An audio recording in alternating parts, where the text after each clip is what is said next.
Chitarristi, ciao! Oggi un breve video nel quale vorrei parlarvi di un problema atavico che interessa noi chitarristi, per lo più non professionisti, e che riguarda il riconoscimento immediato delle note sul manico della nostra chitarra. Purtroppo, a differenza ad esempio della tastiera di un pianoforte, dove le note sono ben riconoscibili anche ad un neofita, in quanto tutte ben disposte in una sequenza ripetitiva, dove quelle naturali sono bianche, quelle alterate sono nere, nella chitarra ed anche in altri tipi di strumenti purtroppo non è così. Ma diciamo che sulla chitarra sono particolarmente ben mischiate, sembrerebbe quasi casualmente, a seconda della corda di volta in volta interessata, ed il relativo riconoscimento non è così immediato, anzi mette seriamente alla prova la nostra capacità di individuazione. Quindi non so come ve la caviate voi in merito, ma riflettevo su quello che è stato il mio percorso relativamente a questa tematica e volevo condividerlo con voi senza nessuna presunzione, ma proprio come del resto è il tema del mio canale, come mia esperienza sullo strumento. Quindi prima di iniziare, sigla.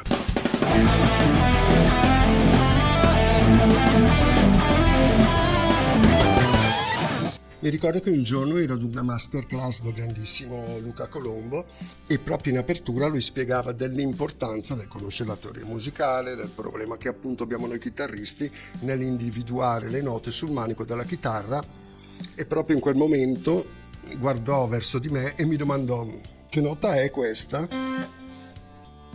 Io risposi subito: è un do. Bravo, disse lui. E questa? È un si bemolle. E questa?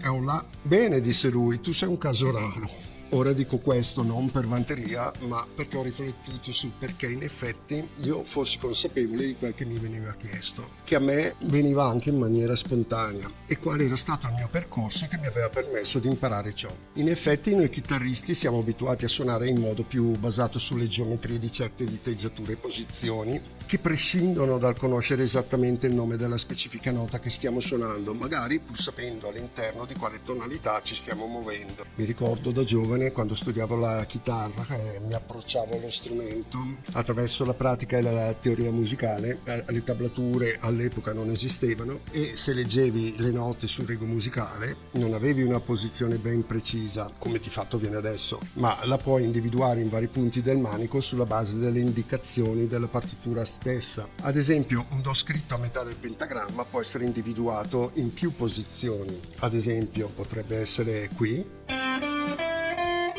il do è questo, oppure qui,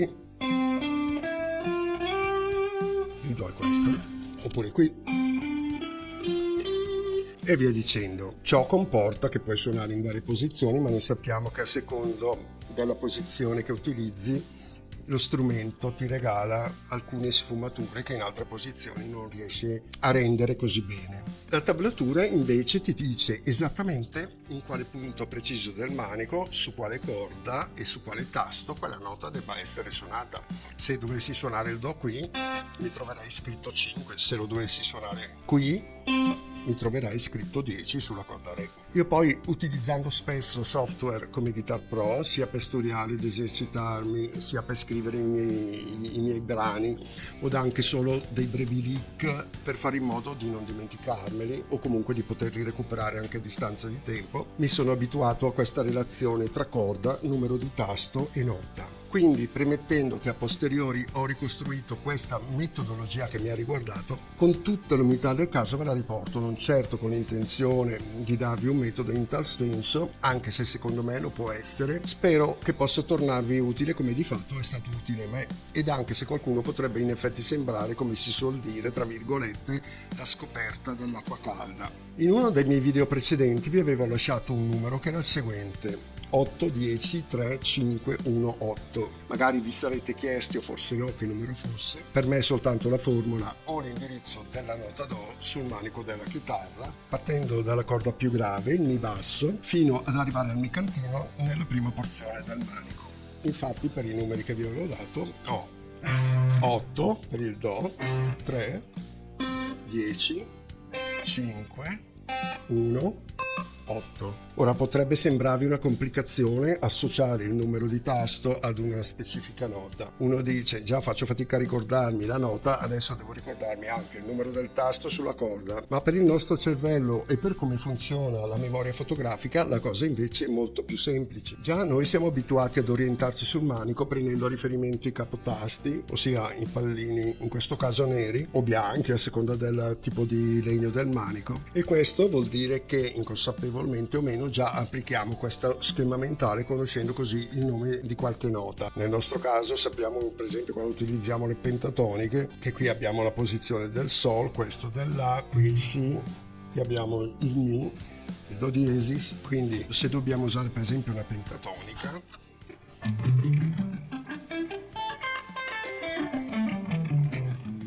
sappiamo che siamo sul La, andiamo geometricamente con una posizione ma magari all'interno di questa posizione non vediamo esattamente le note che suoniamo. Lo facciamo perché sappiamo che quella è la posizione della pentatonica. Quindi con questa metodologia già conosciamo le posizioni sulle due corde estreme e ci rimarrebbero le altre 4 interne. Per espandere il concetto numero barra nota, ad esempio se ripartiamo dalla nostra nota Do e dai suoi numeri, ci basta pensare che ad un tono di distanza e quindi 2 tasti dopo avremo la nota Re. Quindi se qui avevo l'8, 2 tasti dopo avrò il 10 e quindi il Re. 2 tasti dopo il 3, quindi sul 5 avrò il Re. 2 tasti dopo il 10, quindi sul 12 avrò il Re. 2 tasti dopo il 5, quindi sul 7 avrò il Re. 2 tasti dopo l'1 avrò il 3 e quindi il Re. 2 tasti dopo l'8 avrò il 10, quindi il Re. E così pure tornando indietro di 1 al 7 avrò il Si, lo avrò al 2, lo avrò al 9, lo avrò al 4, lo avrò libero o al 12, lo avrò al 7. Il passo successivo è quello di visualizzarli con gli occhi della mente, ossia immaginarseli anche non avendo la chitarra sotto mano o sott'occhio. Se provate a chiudere gli occhi e a visualizzare il manico come è formato con i suoi pallini bianchi o neri, riuscirete ad individuarne il numero e la relativa nota. Vedrete che è molto più semplice di quanto non sembri. Se qualche volta non riuscite ad addormentarvi, invece che contare le pecore, provate a visualizzare il manico e la posizione delle note che già conoscete e vedrete che in breve tempo di sicuro vi addormenterete, ne avrete un gran giovamento. Come dicevamo prima, è vero che noi spesso suoniamo più attraverso posizioni individuate graficamente sul manico che prescindono dalla consapevolezza delle note che contengono, ma a volte potrebbe capitarci anche di non conoscere l'esatta diteggiatura di una scala, di un accordo o di un arpeggio. Ma se invece sappiamo da che note è composto, possiamo tranquillamente ricavarcelo. Spesso i suoni che funzionano meglio sono quelli che si appoggiano sulle note target dell'accordo. Conoscendo la loro posizione sul manico possiamo tranquillamente ricavarcele, al di là del fatto che conosciamo meno la diteggiatura grafica dell'accordo o della scala sottintesa, e questo può aiutarci a costruirci un solo meno scontato perché non basato su una diteggiatura o su dei passaggi preconfezionati. Sempre per il giochino dei numeri, se dobbiamo passare nella seconda parte del manico per le ottave successive, noi sappiamo che tra un'ottava e l'altra ci sono 12 semitoni, per cui ritornando al nostro Do, se qui abbiamo il Do all'ottavo tasto, 8 più 12 fa 20, qui avrò il Do all'ottava alta, al primo tasto 8 più 12 fa 13 e quindi ce l'ho all'ottava successiva, idem per il quinto, 5 più 12 17 Do e così via. Quindi è anche facile per tutte le altre note ricavarsi mnemonicamente il numero del tasto. Questa cosa poi senza accorgersi ci entra dentro, cioè viene automatica, non so come spiegarla, e diventa molto facile e immediato riconoscere le note Fa, La, Do e via dicendo. Quindi questo aspetto numero, tasto, nota alla fine diventa abbastanza spontaneo e ci rende facile vedere non solo il manico, i tasti, ma proprio le note. A me succede così, che quando vedo il tasto vedo la nota, Quindi non vi resta che sperimentare, poi fatemi sapere se può essere utile per voi o meno. Spero che l'argomento possa essere stato di vostro interesse e dallo scopo vi sia utile come lo è stato per me, quindi vi invito a sperimentare anche se sono già cose che in fondo conosciamo ed eventualmente fatemi sapere nei commenti la vostra esperienza. In ogni caso sono a disposizione per qualsiasi domanda o chiarimento in merito e per chi non lo fosse ancora ricordo di iscriversi al canale, lasciare un bel like, attivare la campanella eccetera eccetera bla bla bla. A voi non costa niente, a me può essere utile per proseguire sperando che vi piacciono in questi tipo di tematiche o di contenuti. Pertanto chiudo qui questo breve video, un saluto a tutti e alla prossima, ciao!